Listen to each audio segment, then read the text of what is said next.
নমস্কার, ভবিষ্যৎ বার্তা চ্যানেলের সকলকে স্বাগত জানাই। 2025 সালে জ্যৈষ্ঠ মাসের পূর্ণিমা 11ই জুন বুধবার অনুষ্ঠিত হবে।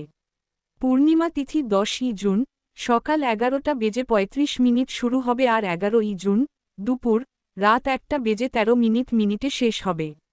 পূর্ণিমার দিনে কি করা করলে গৃহে সুখ শান্তিতে ভরে উঠবে? 1. উপবাস পালন, নির্জলা বা ফলাহারি। উপবাস পালন করলে আত্মিক শুদ্ধি ও পুণ্য লাভ হয়। 2. পবিত্র স্নান, গঙ্গা বা অন্য কোনো পবিত্র নদীতে স্নান করলে পাপ মোচন হয়। 3. পূজা ও মন্ত্রপাঠ, ভগবান বিষ্ণু ও মা লক্ষ্মীর পূজা করা উচিত। ভগবান বিষ্ণুর 108টি নাম বা বিষ্ণু সহস্রনাম পাঠ করলে মঙ্গল হয়। 4. সত্যনারায়ণ কাথা পাঠ, সত্যনারায়ণ কাথা পাঠ করলে সুখ ও সমৃদ্ধি আসে। 5. দান ও দানপত্র, খাদ্য, বস্ত্র বা অর্থ দান করলে পুণ্য লাভ হয়। 6.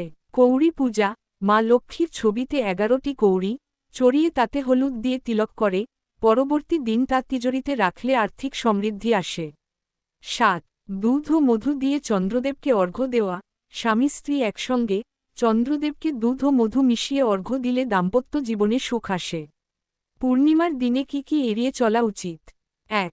কালো পোশাক পরা, কালো পোশাক পরলে নেতিবাচক শক্তি প্রবাহিত হয় বলে বিশ্বাস। 2. মাংস, মদ্যপান ও মাদকদ্রব্য গ্রহণ এইসব খাওয়া উচিত নয়। 3. কর্মস্থলে অশান্তি বা ঝগড়া না করা, মানসিক শান্তি বজায় রাখা উচিত। 4. চুল কাটা বা শেভ করা, এই দিন চুল কাটা বা শেভ করা থেকে বিরত থাকা উচিত। 5.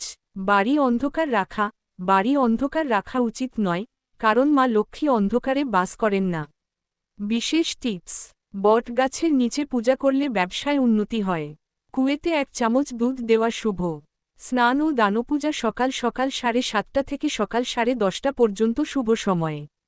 রাতে চাঁদের আলোয় দুধ ও মধু মিশিয়ে অর্ঘ্য দেওয়া উচিত। এরকম আরও ভিডিও পেতে হলে কমেন্ট বক্সে কমেন্ট করুন। ধন্যবাদ।